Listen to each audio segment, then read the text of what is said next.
Look at us wearing yellow shirts like a couple of sunshine cuties. Oh my God, we're adorbs. Twin. Twinning. Twin. I regret saying everything I've just said.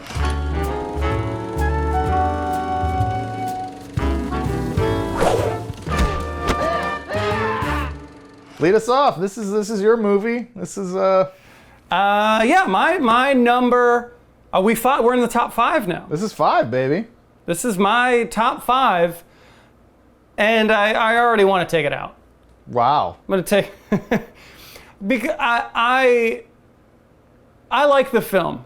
I'm gonna get into it. I should probably introduce the film. The film, my number 5 film, is the film Shutter Island, a Martin Scorsese film starring a couple great stars, Leonardo DiCaprio and Mark Ruffalo, and Ben Kingsley also is in this film, which I like very much, and we'll get into his performance in a little bit. But this film was a film I saw many years ago, because when this came out, I want to say it was like 2010, 9, 10, around that time. And I remember watching it, and at that time I was like, oh, I loved it. And I watched it the next night again, and I just remember loving what I thought it did really well at that time was that I thought it was 2 movies in one. And that I was blown away with. I said, you watch the movie one time over and you're like, I see one perspective. And then by the end of it, you're like, wow, they equally split 2 perspectives of a film like in half. I just wasn't aware to the other perspective of it. So then the next night I remember coming home from work and I was like, I'm gonna watch it again, now with a new perspective. And at that time I was like, holy shit, it's just so inventive to me where you could really tell 2 stories. Now fast forward in my life, in my personal / professional career, when I try and make films, that's really what I aspire to do. Even with the 2 short films that I've created, as I would consider like real attempts into creating, real films. They're garbage. We know it. You know it. Everett knows it. He's in them, so fuck him. Some of the performances are pretty solid. I won't tell you how much I donated, but it was a lot. It's because I care. Does he need to be here for this? It was $900, which is like almost $1,000 cash. I really did try and emulate that. I thought that was really awesome from a director's standpoint to try and create perspectives, hold 2 perspectives, and depending on how the audience feels, be able to interpret a film differently. And that's what I thought this film did really, really well, and something I try and mimic to this day and beyond. Fast forward to now, I watch this film and I watch it now and I go, oh, this film didn't do that at all.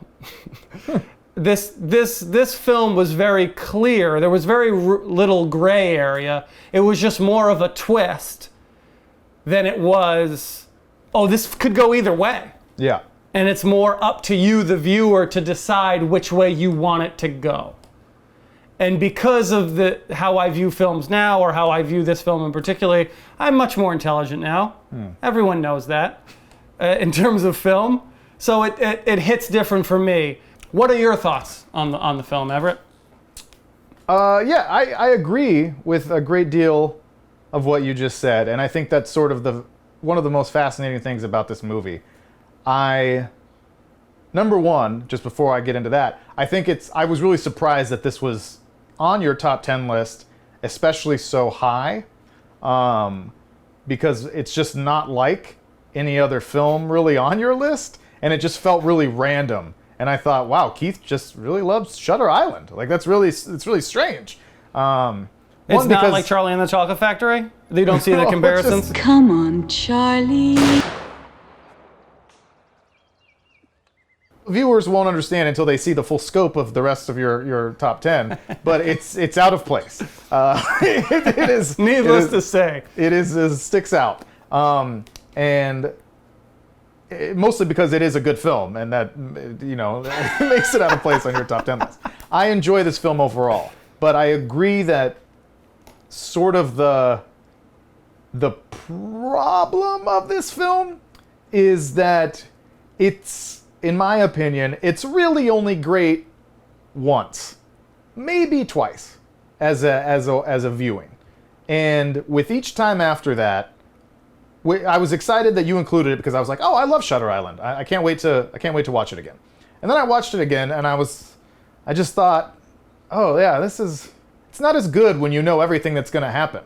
And that, you know, some movies are like that, but I might posit that means it's not a great movie, because really great movies, even if you know what's coming, are still really good every time you watch them. I would reference maybe even Rear Window as, you know what's going to happen, but it's still really good. And that's not to say this movie's not really good or even entertaining to watch. Martin Scorsese is such a talented, unique storyteller that it's always the atmosphere and the mood and the music and is so fun in a warped way.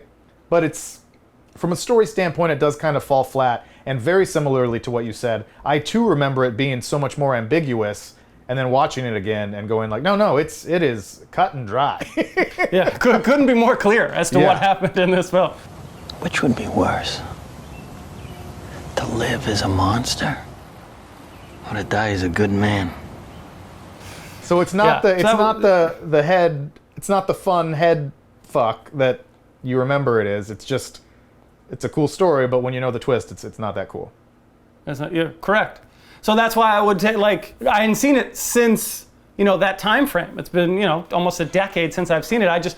I based it mainly on how I felt about it that first time I watched it, and that, you know, subsequently second time I watched it. And now it's still good. I still enjoy it, but it's not as powerful as I thought it was at that time. All they had to do was fake an escape to get you here, and now they have you. Now they have us both here now. The things that stand out to me about this film is really the imagery, the visuals of the whole thing, particularly almost everything having to do with Michelle Williams and their children. All of that stuff is so, I mean, we've already said spoilers, but it's not every day you get to see dead kids. it's not every day that pops up in a movie. That's not part of your everyday routine? I'm doing something wrong, I think. And so openly, right? They're not trying to hide any of that, and I think that's what makes all of those scenes so affecting. Is it's hard. And particularly when Leo, I'm getting way ahead, but Leo charging into the lake and finding their bodies and holding them, all that stuff is so, it really sticks with you.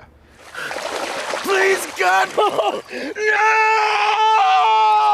That's the most memorable stuff to me, as well as just the overall energy, which is a combination of, I think, the cinematography, the directing, and the music. I think the music is, to use an overused term, iconic. I think it's really, that score is just brilliant and sucks you in. And when they arrive at the island, they're driving through the gates, and the music's just screaming at you.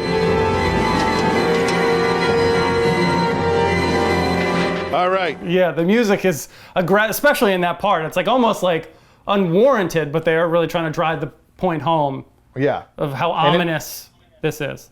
Yeah, it makes you uncomfortable, and that's good. Yeah. That place is a very real place. It's actually down the street from where I live.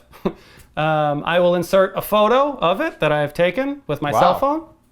It exists. I go on walks by it. People say we don't have production value, but you're out here traveling to the set and taking exclusive photos.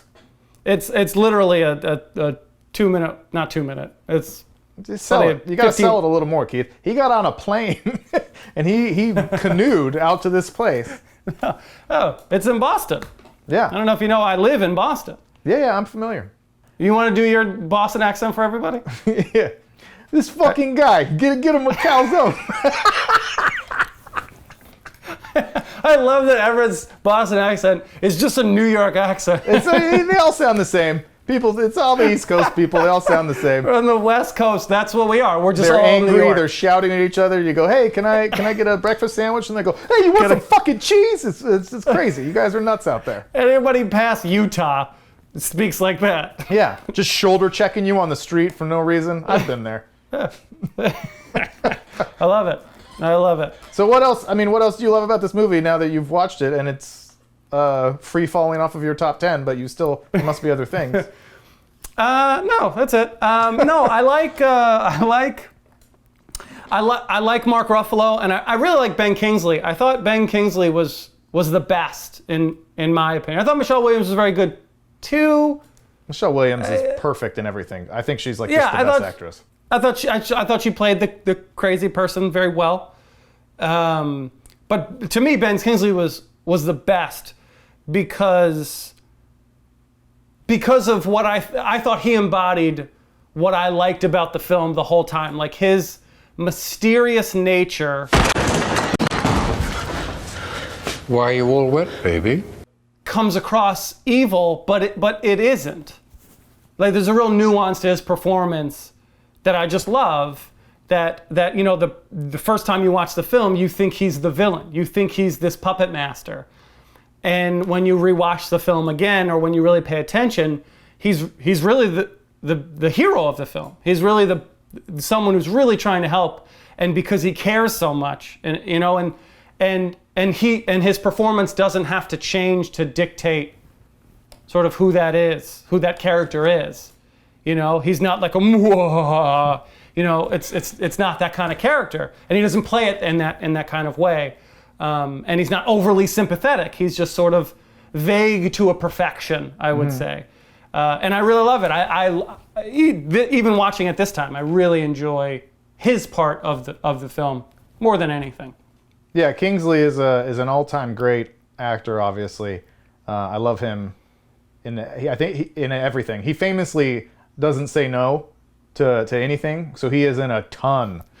To make a quick phone call to Ben's people. Excuse me, why? No, you can get him. You can get him. He is in so many bad films. It's almost mind-boggling. The success of our planet's domination of the universe rests in your hands. Aliens having sex with people? How does that make me feel? What planet are you from? And he's done it forever. He just always says yes.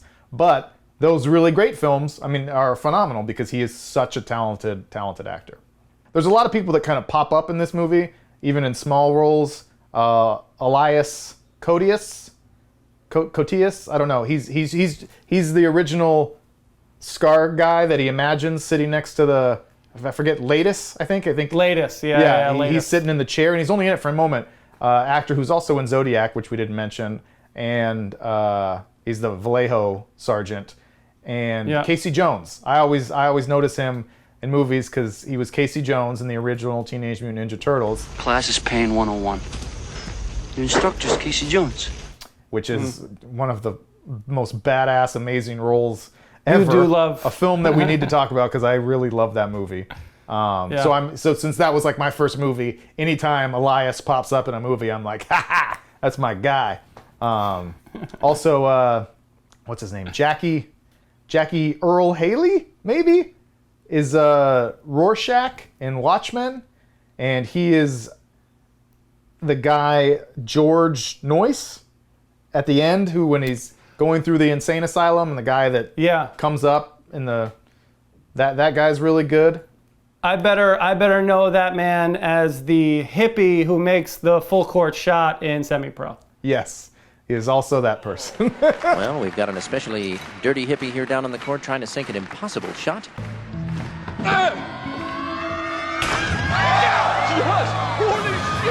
Just to give, that's where my expertise goes. Yeah, his most memorable role for most, I'm sure. The great Max von Sydow, who is the old Nazi, or I shouldn't assume he's a Nazi. It's implied that he might be a Nazi. Correct. He's great in everything too. So there's a lot of talented people that pop up in this movie, which is great. Yeah. There's two things I want to just discuss, even though, again, it is on my favorite list. I like to talk about the things that I don't like or have questions about, because that's part of the debates about film is why I watch films. Yeah. There are two things that come to mind. One, I get confused by the scene that happens in the cave. Tell me what goes on in that lighthouse. Tell me. Brain surgery.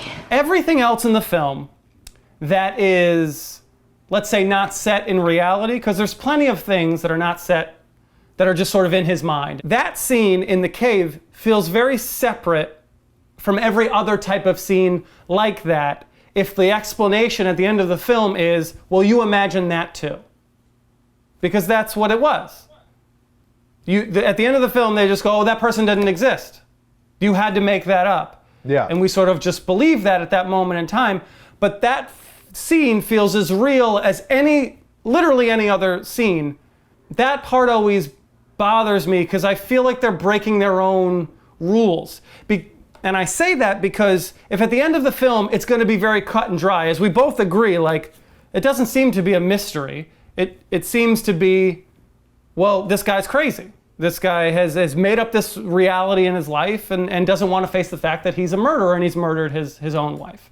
That's the true story of what has happened in this film. Yeah. Then we need to be able to point back to that scene and say, oh, I can see now where that was in his head. Because you can point back to literally every other scene that happens in his head. Are you real? No. And say, oh, that was in his head. Why? Why do they do that? That makes me angry that they do that. Yeah, no, I feel similarly. I think that's a good point. That scene always stands out. And to me, I think that's probably why I thought, and maybe you too, that it was more open to interpretation, or that it was more ambiguous because of that scene, almost exclusively, where you get to the end and you think, well, maybe it was they were just running a game on him. It was an experiment of some kind. So I agree. I don't really have a great answer for that either. If it is just, so what, he passed out on those rocks on the cliff for the whole time, or what, and just imagined it?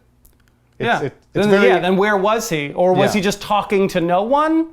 Yeah. Or was he asleep the whole time? Maybe he climbed down to the cave and crawled in there and there was no one in there, but he imagined it all. Yeah, I don't know. That always bothers me because it's such a pivotal part of the film. Yeah, again, she makes all these great points in there. Like, tell me you're smoking your own cigarettes. You're not eating the food, right? All that stuff. You're not taking their medicine. And it's like, oh, this is the big reveal. But then this is the reveal. To not have something to look back on, like you said, that would anchor that more in his imagination. It feels deceptive on purpose. Yeah. Like its only sole purpose is to make that twist hit harder, but it's just out of place. Yeah. Because in a movie you could just be like, oh, now he flies. Yeah. And I didn't know the whole time. Big twist. It just seems unfair. Yeah. No. So it bothers me.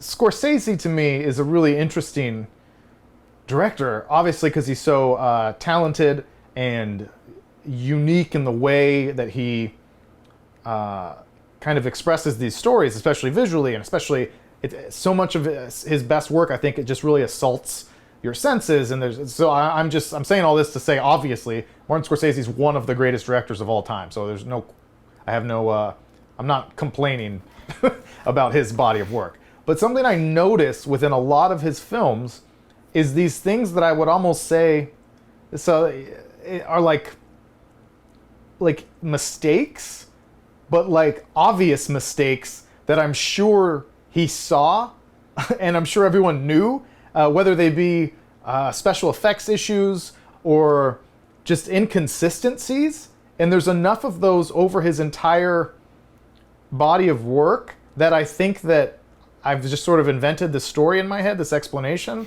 that he is such a story guy and a final results guy, that he's just like, yeah, fine, fuck it. They get it. They're going to get it. They're going to understand. Yeah, the special effect's not perfect, but that doesn't matter. That's not important. What's important is the emotion of the scene or the point the scene's trying to convey. It was one example. In The Irishman, there's a cut in the middle of a shot, in the middle of a scene between Pacino and De Niro, whoever they're talking.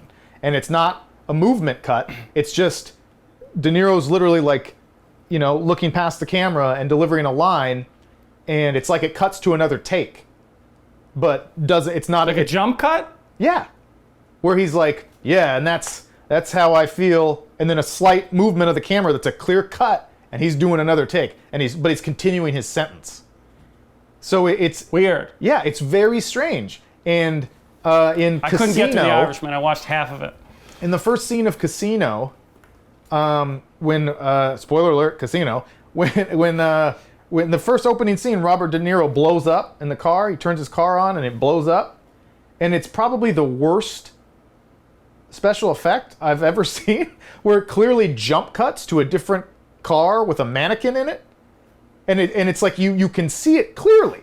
And so I'm this is a long-winded way to say I feel like anyone, especially maybe the greatest director of all time, Martin Scorsese, looked at that and said, oh, that's not great, but was like, fuck it. You need to know he blows up. It doesn't matter if it looks super real. Like, there's a certain level of just let's get the story out there. I don't know. I'm sorry. This might... No, I don't. I understand your point. I think he tries to shy away from visual effects in general. Weren't people complaining about The Irishman, even though the technology was like, didn't it not really look that great? Like, I didn't think it looked great, personally. Yeah. Didn't people, like, fix it? Or people on YouTube, I've seen, like, I fixed and it looks a little bit better. Like, that was the whole thing, right? I'm not making that up. No, it's absolutely.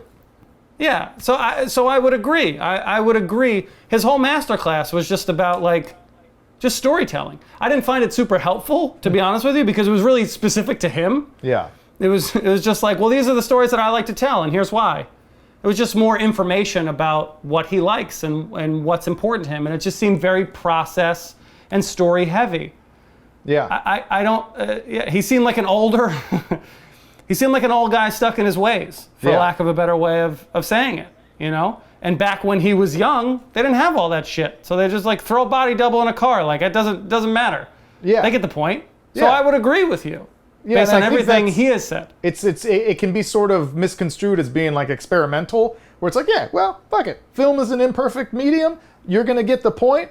And I think I like that in a strange way sometimes, because, and this is really, I'm not comparing myself to Scorsese, but when I would direct these, like I direct The Voices, the short film series that I do, that like all the time, especially as those got better and we had more people working on it, people would be like, well, the lighting's not great here, or and as a director, I find myself getting stuck in that same trap where I'm just like, but who cares? Like, you're gonna get the point of the scene. The point of the scene is not if it's lit well, or if, the camera was a little shaky in that shot. Who cares? Like, the point, if you're doing a good job as a storyteller, the audience won't even notice because they're paying attention to the story and probably the performances. But if there's two things I know, it's that this world is a hopeless place, and how to bring a woman to climax. And so I feel like there's a little of that energy to him, which makes him even more of an interesting figure, Yeah. To a point. Yeah. I'll preface that with, like, I agree with you to a point. If those technical craft things are off, like nothing's worse on a film than shitty audio or terrible lighting, harsh shot. Like, it just, like, you can butcher a film with the craft end of things. So I can forgive to a point. Give me a hand here. Around that time, it felt a lot like Inception to me. It seemed very reminiscent of Inception. The backstory of Leo, I think, is almost the same. Leonardo DiCaprio, and I haven't seen Inception in a while too, and I remember when I was making the list, I was like, oh, I really like Inception too. And I was kind of going back and forth of which one I wanted to put, and I wound up obviously leaving Inception out, but it was definitely like on my like maybe list, because I love Inception. But then I watching it again this time, I was like, I think I would get them mixed up. Yeah. I didn't remember which film was which, because again, a lot of it is overlaps. And again, especially Leo's backstory seems very, very similar with his wife and the kids. And didn't she murder those kids too? No, but this is a really interesting point that you bring up. It is very similar. All the different elements. And they came out the same year also. So the whole thing is just interesting. And this is when I first saw your list and you put Shutter Island, I thought like, that should be Inception. And I think that Inception being so good is a detriment to this film, because they're going to be inextricably linked for forever because they both star Leonardo DiCaprio. They're both deal with different perceptions of reality, what might be true, what's not, what's in your head, what's not. They both involve a storyline about a self-destructive wife and the loss of his children. In Inception, she didn't. Spoiler alerts for Inception. In Inception, she didn't murder those children. But How did the kids die? She took her own They died life. though. They don't die. Remember, at the end, he goes home. His whole mission is to get home to them. And at the end, he gets home to them and he spins the top, and you never know if the top falls or not. But I thought I haven't seen Inception in a long time, so I'm foggy on it, and I'd like to watch it again just to watch it again. But I thought like they couldn't. He never sees their faces, right? Well, he sees like their they faces turn at the around very and it's end. always the back of their heads. Yeah. I thought it was because they're dead. Why is that? Why can't he see them? Because he didn't see them on his before he left them. That last time he saw them, he only saw the back of their heads. And so when he so he just hasn't seen them since. Yeah, and at the end of the movie, they do turn to the camera. They are so similar. I think it's a strange choice almost on Leo's part to do both of those in the same year, even though, of course, you want to work with Scorsese, you want to work with Christopher Nolan. Yeah. But I think that Inception is the superior movie, and Inception is one of the ones that I'm struggling, because we just watched it recently, and I'm struggling putting it on my top 10. I really, really like that movie. I think it's a great time from start to finish. And so, yeah, I think that when I watch Shutter Island, I think, wish this wasn't... Inception does most of this better and more entertaining and has a much higher rewatchability rate. I remember loving Inception when it came out. It's For big, the same glorious reason. movie making at its finest, I think. Yeah. Do you just want to talk about Inception instead? Yeah. No, that's hilarious because before you brought up Inception, I was thinking that when it's my turn to bring up the next point, I'll just be like, let's just talk about Inception. Like, Inception is a great movie, right? But yeah, it's to this film's misfortune, to Shutter Island's misfortune, that it will forever be compared to Inception. Okay. I mean, is that it? Is that it for Shutter Island? I don't know. I feel like it was going to be a short episode anyway. That's all right. What else do we have? They can be short. I don't really have anything else. I was kind of disappointed in Shutter Island as I watched it. Yeah, me too. Great choice, Keith.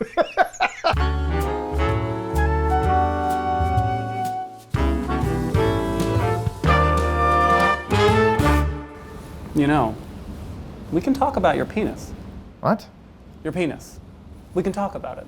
That's what I'm here for. My penis is cool, man. I'm very happy about my penis. And is it a good size? Or?